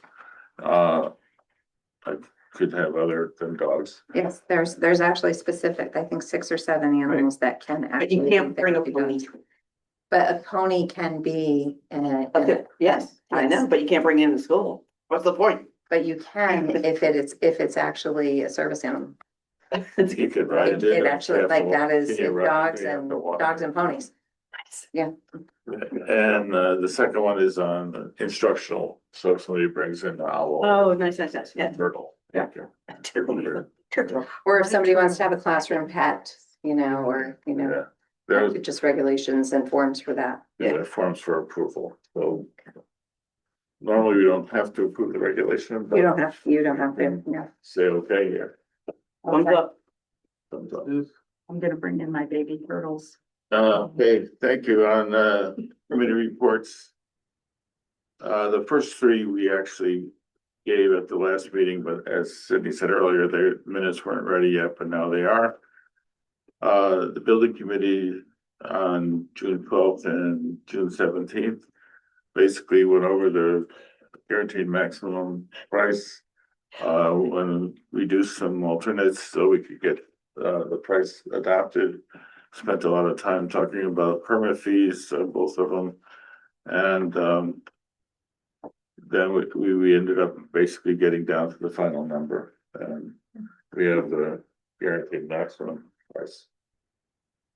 The policy committee met and brought forward the first reads, but they also talked about the field trip and had a lot of questions about, the number of people that should be there and not there.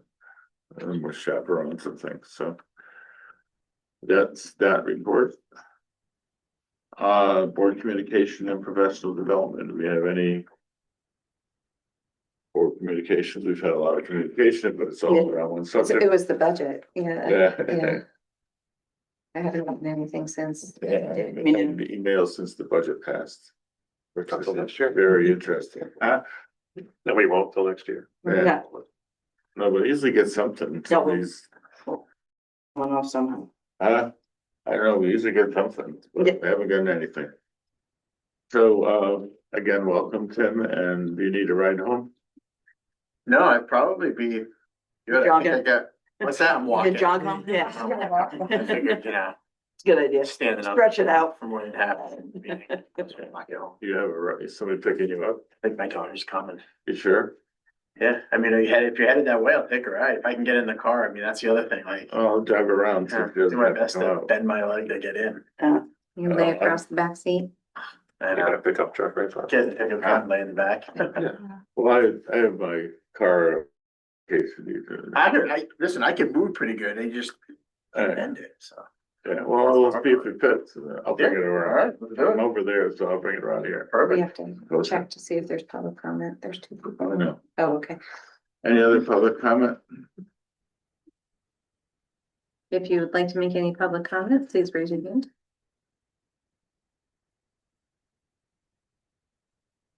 If not, I will, motion to adjourn. So moved. Second. All in favor? Aye. Thank you very much. Thanks, everyone. Happy summer. Good talk.